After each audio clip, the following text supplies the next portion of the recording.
Radio High presenta Judíos y Cristianos. Dos caminos, una redención. Un espacio semanal de diálogo sobre cuestiones litúrgicas y teológicas. Domingo de 9 a 10 de Argentina. Marcelo Aptekman nos sumerge en similitudes y diferencias entre los hermanos. Judíos y Cristianos.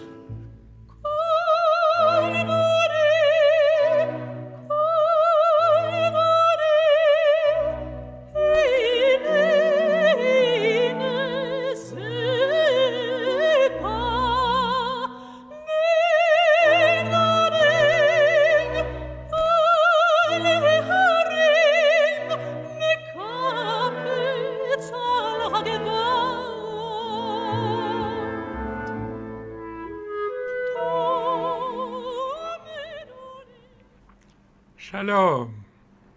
Hola. Bueno, bienvenidos a este encuentro.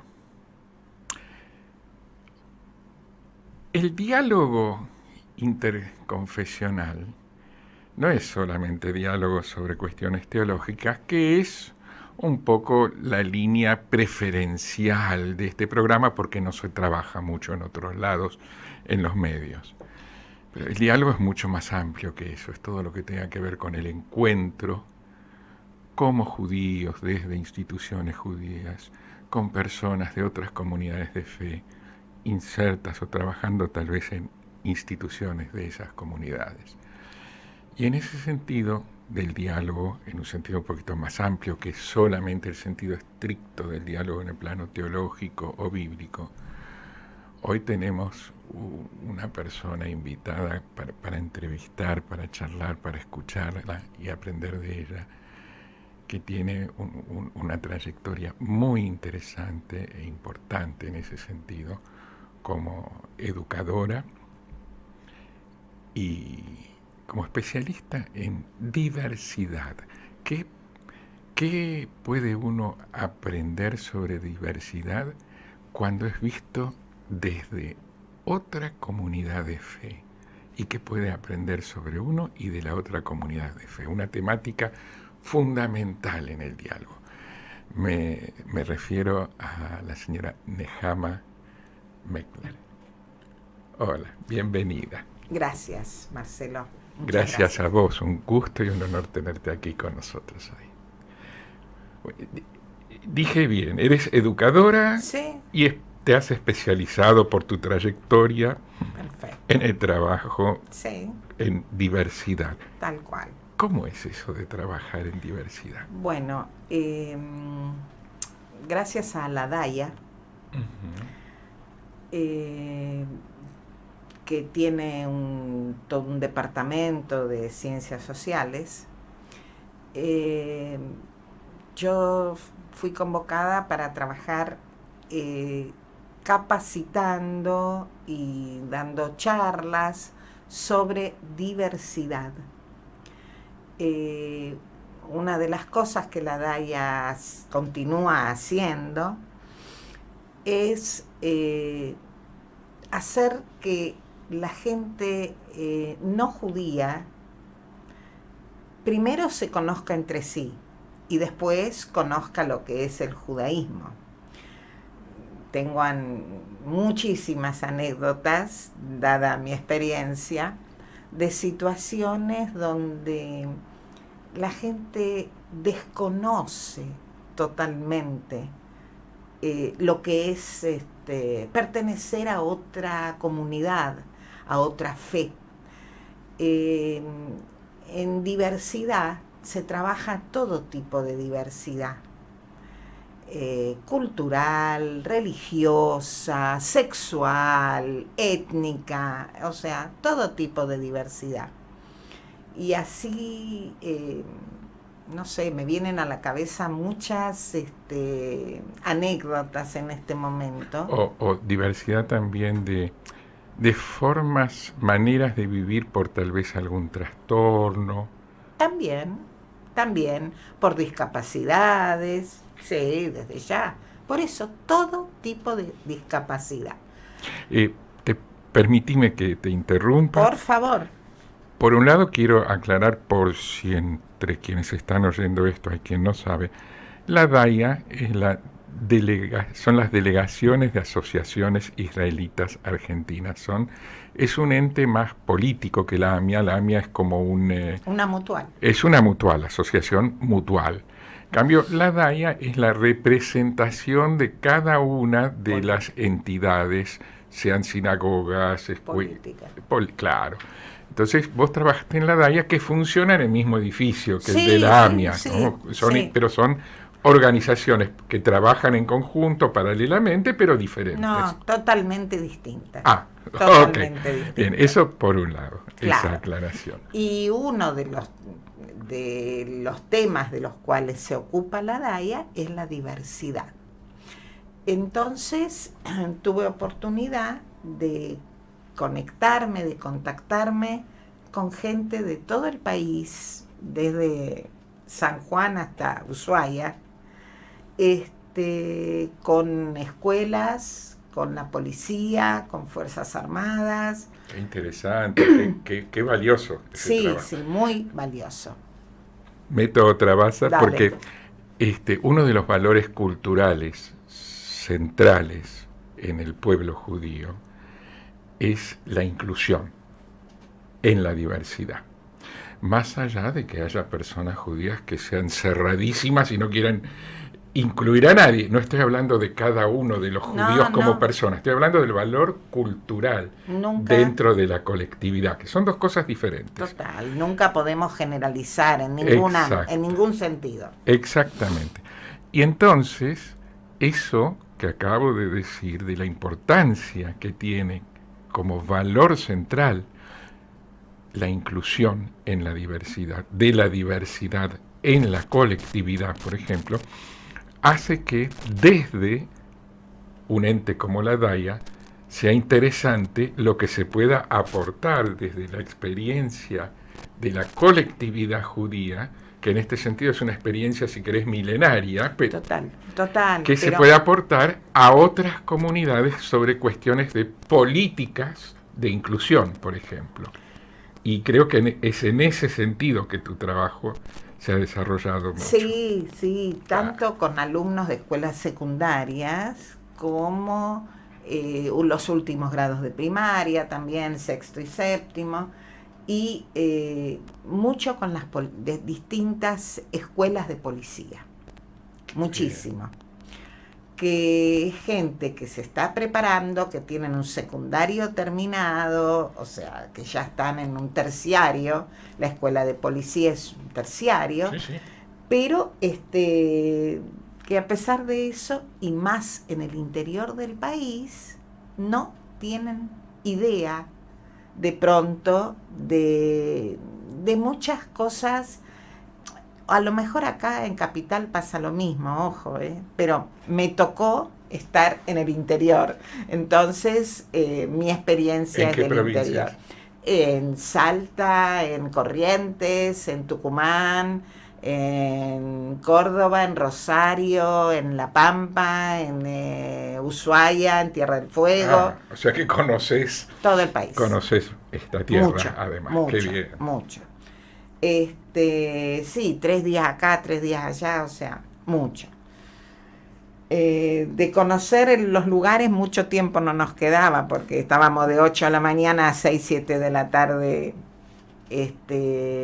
A veces iba sola, a veces acompañada por un compañero, y un compañero no judío exactamente, Juan Vera, que trabajábamos mucho juntos. Qué bien. Y sí, muy interesante el trabajo. Y yo planteo de que uno de los graves problemas es el desconocimiento.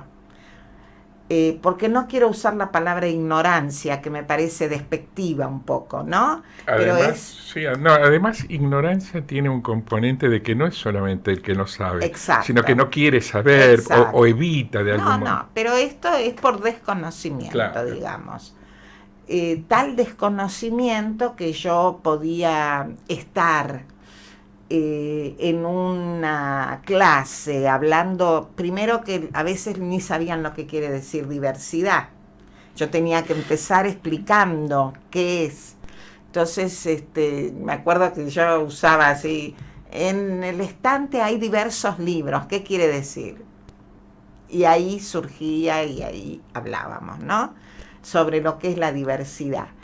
Pero quizás al final de la charla se daba el tema judío, porque no era solo con los judíos, sino que la diversidad en general. Por ejemplo, los maronitas.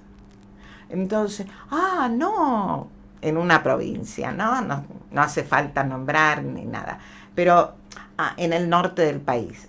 No, pero con esa gente no, son todos ladrones. Entonces yo decía, mira, nunca podés generalizar, porque hay ladrones en toda comunidad. Pero, bueno, cuando al fin, entonces de pronto, no me gusta la cara que trae ese que viene ahí, me voy a cruzar.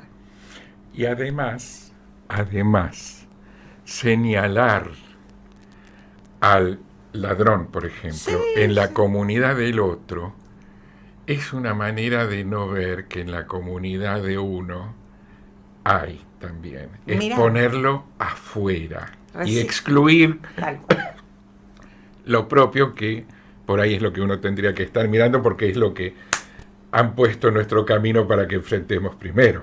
Cuando yo al final de la charla llegaba a hablar del judaísmo, y por ahí decía, bueno, yo soy judía. Entonces, una vez me contestan, ay, no se nota. Entonces yo largué la carcajada y le dije, ¿pero por qué? ¿Porque no tengo las orejas paradas y la cola que me cuelga? Vos lo dijiste en chiste. Te interrumpo. Yo sé.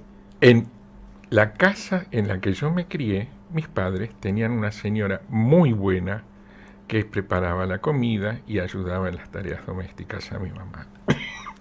Y un día mi madre decidió organizar una reunión en casa por motivo de una fiesta, de una festividad judía.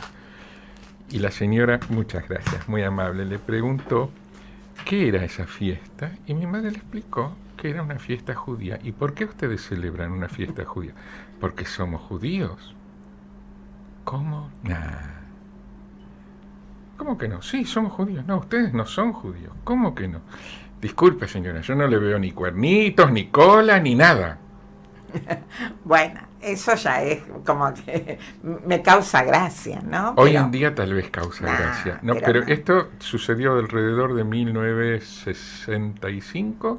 Hace 50 años atrás, sí. 60. Y era una señora de origen Quilmes. Sí. Del pueblo Quilmes, que fue traído por la fuerza a residir acá al sur de la ciudad de Buenos Aires. Exacto. Un pueblo originario. Sí. Pero bueno, como que por eso digo, es por desconocimiento la base de esta situación. Y ahí es como se da de pronto toda la problemática, y no únicamente con el judío, sino que con las distintas comunidades que habitan el país y el mundo, ¿no? Pero fue muy interesante.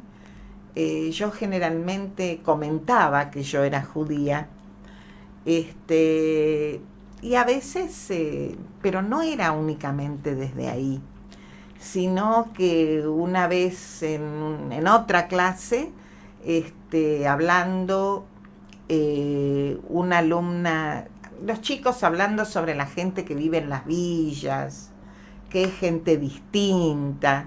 Entonces dice una alumna, disculpen, pero yo vivo en una villa.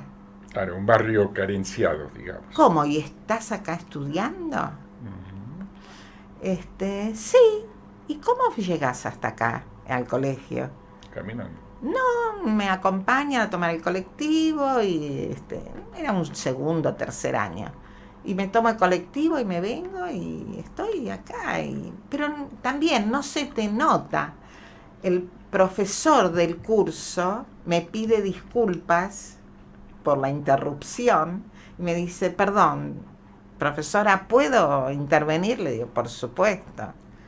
Dice, yo les quiero decir algo a todos los alumnos.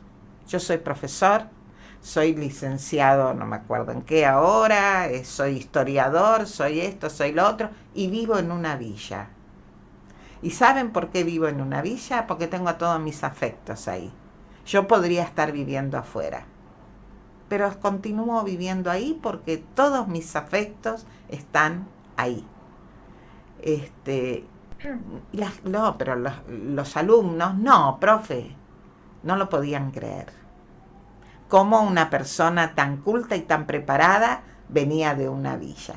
Eso es a veces por lo que nos tratan de meter en la cabeza, por lo que nosotros mismos absorbemos, por lo que nosotros mismos tomamos y por las diferencias que nosotros implementamos y se dan en la sociedad. Uh-huh. ¿Sí? O sea, en la policía de pronto, un policía en la escuela de policía, jóvenes que están aprendiendo, dicen, bueno, pero si uno va caminando y viene alguien de enfrente que no te gusta la cara que tiene. ¿Qué quiere decir no te gusta la cara que tiene? ¿Todos tenemos que ser bellos? Oh. Entonces, sí, hay gente que está mal vestida, hay gente que está en harapos, hay gente que por ahí anda con zapatillas rotas, porque no tiene para comprarse mejores, o porque ese es su estilo de vida. Hay de todo. Y pero no por eso es una mala persona. Yo recién vengo caminando por la calle Esmeralda, y salía del banco un muchacho con una mochila y vienen dos de atrás con una moto y le arrancaron la mochila. En plena capital federal, barrio Recoleta, Retiro, no sé cómo se llama el barrio, la calle Esmeralda y Santa Fe, o sea, un lugar de lindo nivel. Y a metros del Ministerio de Relaciones Exteriores. Tal cual, del Palacio San Martín. Y le rechazaron, le arrancaron la bolsa. Mira. Salía del banco, capaz que tenía papeles, capaz que ya había dejado todo, o capaz que la tenía llena. Uno no sabe. Pero evidentemente debía de tener algo porque algo ahí hubo, porque cómo sabían de arrancarle la mochila y salir corriendo en la moto. Y estamos en la capital y volviendo a diversidad. Sí. No es fácil vivir en diversidad, no es fácil reconocer la diversidad y no toda la gente está dispuesta a conectarse con el otro. Así es. Y a abrirse al otro. Y es, en gran medida, una cuestión de educación en todos los niveles educativos, por edad o por el tipo de formación que reciba la persona, enfatizar que las políticas de inclusión son algo a seguir comunitariamente. Totalmente. ¿No? Totalmente. Yo creo que tiene que ver con, en el caso particular del pueblo judío, el pueblo judío tiene una serie de valores. Podés darle un sentido religioso, para mucha gente lo tiene, o no. En sentido más bien descriptivo, sociológico, antropológico. Para otros es eso lo que les cierra. Ok, pero concretamente hay valores propios del pueblo judío, ¿no? Del lado religioso, por ahí esto de lo que estamos hablando tiene que ver con que entendemos que todos hemos sido creados a su imagen y semejanza. Todos, varón y mujer, pero no solamente, puede haber más que esa polaridad, puede haber situaciones intermedias también criados a su imagen y semejanza. Ahí entran las sexualidades de las que hablabas antes, por ejemplo. Y ricos y pobres, y lindos y feos, y gordos y flacos, y judíos y no judíos, sí. Entonces, yo creo que el origen del valor cultural, del respeto por la diversidad y de incluir a la diversidad, viene de entender que hay una chispa de algo divino en el otro. Y en la posibilidad, esta es una lectura religiosa que estoy haciendo, podemos estar en desacuerdo, es una Total. interpretación personal si querés. Total. Y desde el punto de vista antropológico es algo que se genera y se manifiesta a través de cómo son transmitidos en la crianza y en la educación estas ideas relativas a este valor central de la inclusión. Sí, totalmente.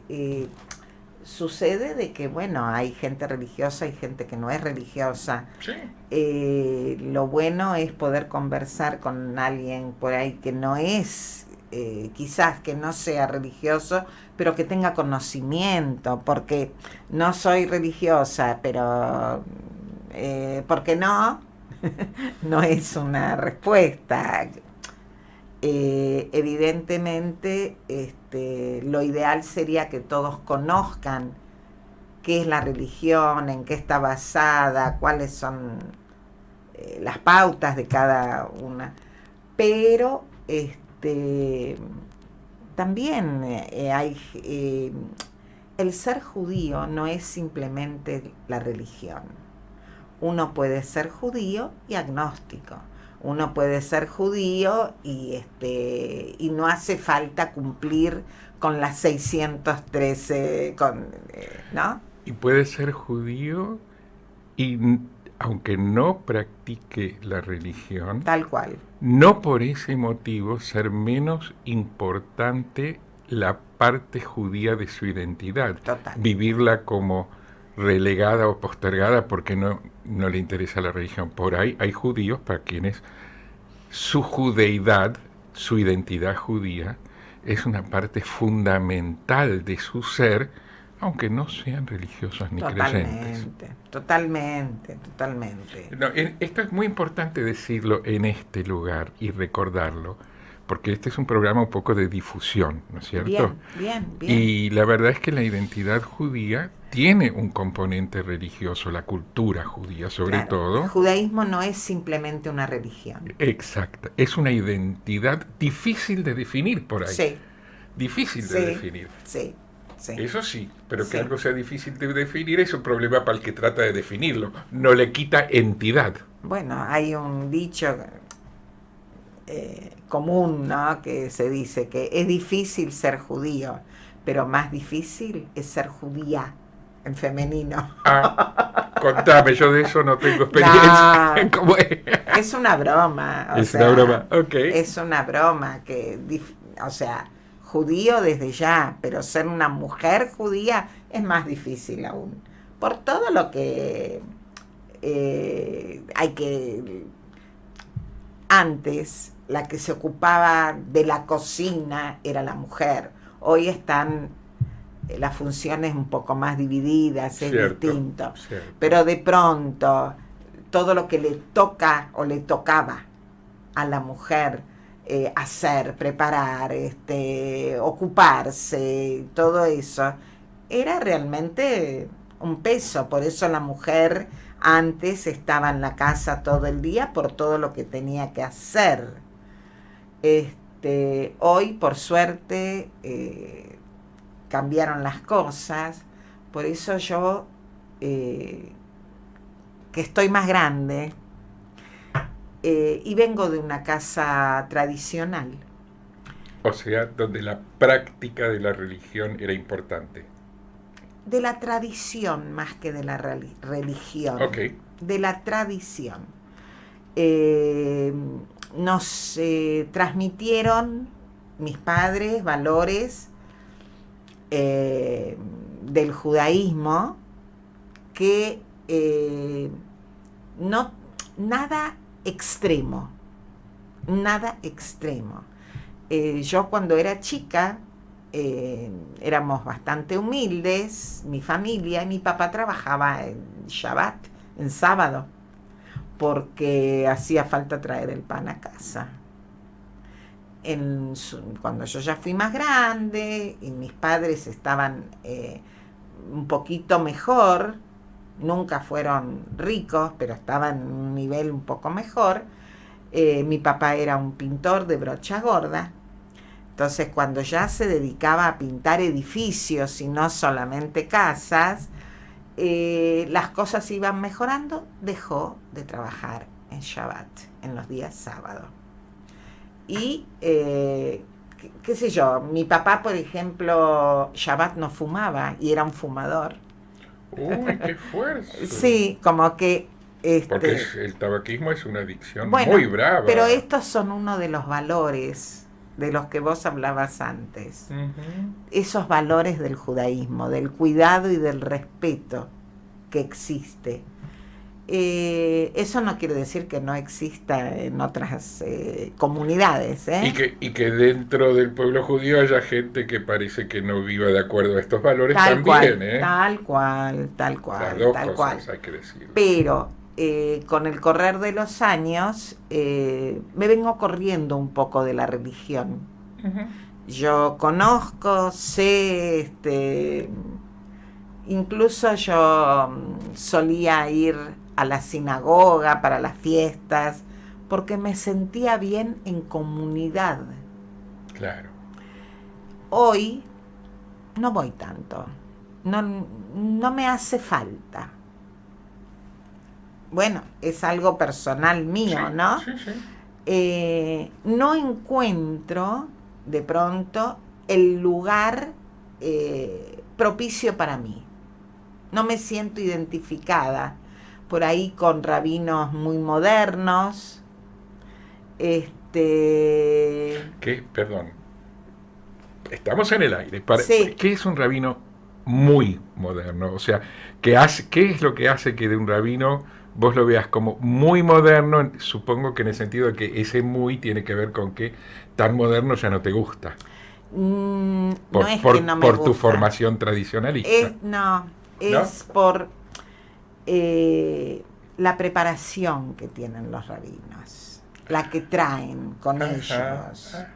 Hay rabinos que saben más y hay rabinos que saben menos, pero eso porque uno los escucha conversar, los escucha hablar, los escucha dar sus opiniones, o sea. Acá me gustaría, ¿puedo interrumpirte? Perdón, bueno, gracias. Por favor. No, porque me gustaría resaltar que rabino es un título en parte académico, porque hay que estudiar y luego también hay una ceremonia donde la persona se compromete, se consagra a aplicar lo que ha estudiado y a brindarlo a la comunidad. Las dos cosas, ¿no? Pero un rabino, en realidad, para ser el rabino de una comunidad, suele serlo si es contratado por los miembros de esa comunidad, que le pagan un sueldo por su trabajo, pues es un profesional. Sí, tiene que vivir. Claro. Y entonces, ¿por qué aclaro todo esto? Porque no es como un cura que, por ejemplo, es cura porque estudia, hace los votos y después, obedientemente, va a donde sus superiores le designen. ¿Verdad? Acá no. Un rabino tiene que llegar a ser contratado por una comunidad y lo es en la medida en que la comunidad se sienta representada por cómo se mueve ese rabino, por qué cosas ofrece, por ejemplo, en su formación, su currículum. ¿Y por qué conté todo esto? Porque en una de esas vos te acercás a una comunidad que busca un rabino de determinadas características y entonces, como no es solamente que es ese rabino el que no te sientes bien identificada, sino que es porque responde a propuestas de la comisión directiva de esa comunidad, que le da un poco forma a cómo será el trabajo o incluso el magisterio de ese rabino, ¿no es cierto? Sí, o él es así. Yo entiendo que para ser rabino hay que estudiar, hay que llegar a ser rabino, o sea, hay que pasar por distintas etapas del conocimiento. Es gente que dedicó su tiempo al estudio y a analizar y a investigar. Pero hablábamos de muy moderno. Cuando yo comenté antes los rabinos muy modernos, me refería a los rabinos muy jóvenes. Entonces a veces hablo como una vieja que de pronto, bueno, a veces hablo como una persona ya grande que vivió distintas etapas. Claro. Y hoy todo lo que es el seminario rabínico, que es donde estudian acá en la Argentina para ser rabinos, no tan ortodoxos, porque los ortodoxos... Vos te referís al seminario rabínico latinoamericano, el del movimiento, sí, del movimiento o de la denominación. Del movimiento conservador. Claro, más sortido. Y si no, están... Que es una de varias denominaciones judías. Lógico.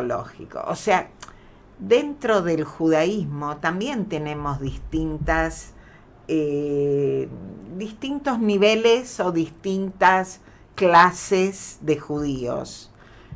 A lo mejor clases no es la palabra, distintas líneas. Distintas denominaciones. Exacto. Está, no son ni niveles ni clases, son denominaciones. Exacto. Son maneras de vivir. Estaba buscando la palabra adecuada.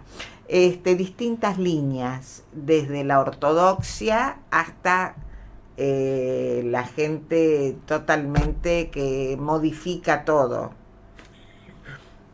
Yo entiendo. No hay censura aquí, eres libre de expresar tus opiniones. O sea, modifica a tal punto, hoy ya no tanto, pero había un momento cuando se empezaba que si el día del perdón, Yom Kippur, caía un miércoles, no, mejor un viernes o un lunes porque es cerca... Sin respetar el calendario litúrgico, o sea, el Luaj, el calendario propio del pueblo judío, universal, en todo el mundo se respeta el mismo. Bueno, pero entonces, hoy ya casi que no es así. Pero hay líneas ortodoxas, líneas menos ortodoxas, líneas conservadoras, líneas reformistas, me faltaba la palabra. Los reconstruccionistas, el humanista, el judaísmo humanista, ya nombramos 5. Bueno, y luego están todas las líneas de los hasídicos, bueno, que cada una tiene sus características muy propias. Tal cual. Es decir, nosotros también somos muy diversos. Para adentro, sí. Y para afuera, lo importante es aprender a vivir en la diversidad. En todo tipo de diversidad. Porque también recuerdo que en una escuela de policía, de pronto... como que las duchas de la escuela, porque los alumnos de lunes a viernes estaban dentro de la escuela, porque venían alumnos de otras provincias, las duchas eran comunes. Claro, de la época en que eran solo varones los policías. Entonces una chica, una mujer, planteó de que ella sostenía, por ejemplo, de que debía haber o distintos horarios, o distintas duchas, o distintas cosas, porque a ella le molestaba, por ejemplo, enterarse en una ducha que esta mujer, por una mujer, en realidad era un varón. Que no había muchos de esos, pero había. Y bueno, fue muy difícil. En realidad quiere aceptar. decir, te refieres a biológicamente. Sí, pero además era muy difícil dentro de la misma escuela aceptar a una mujer policía que sus orígenes habían sido masculinos y ella era trans, ¿no es cierto? Y muy bien por la escuela de policía que la recibió y todo, pero no la pudo mandar a las calles. Tuvo que trabajar en las oficinas de la escuela de policía después, una vez recibida. No es fácil, es todo todo necesita una adaptación. Y en psicología social, que yo también estudié, se dice una adaptación activa a la realidad. Claro. Es un término realmente que se utiliza mucho y que es así, o sea, hay que adaptarse a la realidad en la cual vivimos. Uh-huh. Y las diferencias se dan tanto dentro de la comunidad judía como dentro de las demás comunidades.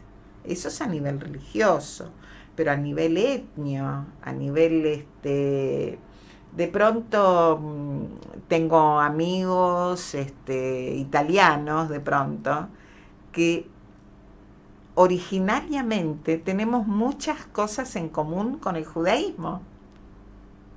Que la comida, que las formas de educación de las casas, que así como nuestros padres bregaban porque estudiemos, por favor, porque ellos no tenían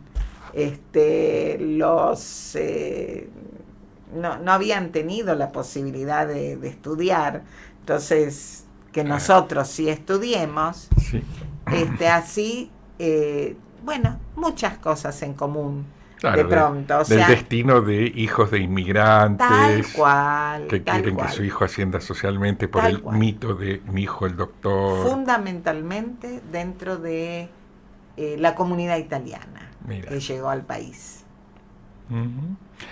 Mira, a mí me parece que lo que nos has contado ayuda a meternos dentro de una problemática muy importante que no es tan, tiene que ver con la diversidad, que es tu especialidad, que es la de que, claro, en el diálogo interconfesional, entendido así, planteado así, uno espera que los judíos nos acerquemos en cuanto judíos y los cristianos en cuanto cristianos.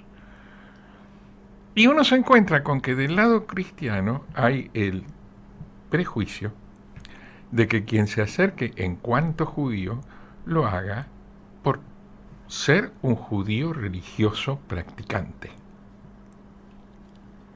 Y acá en esta conversación claramente vos planteás que para vos, y coincido, aclaro, no es que te lo estoy discutiendo, pero quiero resaltarlo, sí. Que hay mucha gente judía que se siente plenamente judía, identificada como judía, que es un núcleo de su identidad al que no quiere renunciar, no va a renunciar, y que siente que tiene cartas para hablar en representación de una comunidad de fe que incluye a la religión judía, aunque uno por ahí o no la practique tanto o tan asiduamente o con tanta importancia como la gente más religiosa que también forma parte de la comunidad. Y que uno está, como judío, en condiciones de hablar con gente religiosa del otro lado, que se acerca en función de una identidad que es más que nada religiosa. Tal cual. Y esta diferencia, que de un lado se acercan por una identidad más que nada religiosa, de considerarse parte del pueblo de Dios. Y del otro lado nos acercamos por considerarnos parte de un grupo que no necesariamente la identidad pase principalmente por la religión. Entonces, ahí hay espacio para un primer malentendido fundamental en el encuentro entre judíos y cristianos, que ojalá esta conversación pueda servir un poquitito a evitarlo donde se pueda evitar en el futuro. ¿Estarías de acuerdo con este planteo? Ojalá. Okay. Totalmente, ojalá Y en ese sentido vos, como especialista en diversidad y que sostenés un valor central para la comunidad judía y lo enseñás a gente de otras colectividades de fe, no desde la religión, me parece que tenés algo muy importante en este sentido para mostrar, para poner en evidencia. Está bien, tampoco, no es que soy una especialista. Tuve la oportunidad, tuve la experiencia de estar dictando estas capacitaciones y pude tener contacto con gente, con diversas personas y diversos grupos de gente de la República Argentina, ¿no? O sea, que es muy importante, de mi país. Así es, y de educar. Sí, de transmitir, por supuesto. Ayer participé de una reunión muy linda, de un encuentro entre judíos y cristianos, que hacemos todos los martes por Zoom. Y en un momento una señora preguntó, y lo preguntó de buena leche, bien, con amor por el pueblo judío. Dijo, palabras más, palabras menos, no cito exactamente, dijo, qué lugar tan importante el del pueblo judío de ser una luz para las naciones. Ella muy católica y desde la Biblia lo dice, ¿no? Pero qué compromiso y qué responsabilidad serlo. ¿Y cómo se hace para enseñar los valores que trae el Antiguo y como continuidad luego el Nuevo Testamento? ¿Cómo hace en estos tiempos un judío para enseñar esos valores? Yo me permití responderle algo muy atrevido. Mira, la mejor manera de enseñar y transmitir valores, la única que en el fondo sirve, es a través del ejemplo. Y ese ejemplo es el ejemplo que puede dar un ser humano atravesado por 1000 situaciones que tal vez alguna lo pueda y lo transmita mal. Somos humanos. Y hay una diferencia entre lo que es la abstracción de un ser que uno encuentra en una Biblia, que es abstracto, es teórico, y la realidad carnal de un ser humano que se equivoca y mete la pata, ¿cierto? Está bien. Y no hay que tener cuidado de no confundir a los judíos, que somos seres humanos, con el judío como encarnación de una abstracción, una entelequia, diría Aristóteles, que son dos cosas diferentes. Totalmente. Y yo creo que hablar de una educadora judía que tuvo la oportunidad de ayudar a transmitir los valores del pueblo judío es un excelente ejemplo también cómo se puede enseñar no solo a través del ejemplo, sino que llevando la experiencia cultural judía a otros ámbitos pedagógicamente. Es otra respuesta. Sí, o sea, de pronto cuando yo comentaba que yo era judía y no me lo podían creer, yo trataba de decirle a la gente que disculpen, pero que eso era por desconocimiento de lo que era un judío. O sea, ¿qué me pueden decir si yo les pido, a ver, defíname qué es un maometano? ¿O qué es un católico? O sea, ¿y qué es un judío? Claro, y no, es una identidad que no encaja en ese corsé, en ese lecho de procusto de identidad religiosa. Tal cual. Hay mucho. Tal cual. Pero no. Tal cual. Todo, ¿sí? Tal cual. Y tal bueno, cual. Esa es una complejidad propia de la realidad. Somos complejos. A la que activamente tiene que adaptarse. Tomo ese lenguaje de Pichon Rivière originariamente, tal cual. De la psicología social que tal estudia. Cual. Bueno, a esta realidad tan compleja que es la del pueblo judío y difícil de definir su identidad propia, es una realidad a la que quien quiera acercarse en serio al diálogo tiene que adaptarse activamente. Así es. Esa es una Brillante lección. Muchas gracias. Al contrario, fue un gusto. Igualmente. Bueno, y nos despedimos entonces. Shalom, shalom. Hasta el domingo que viene.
Ema bani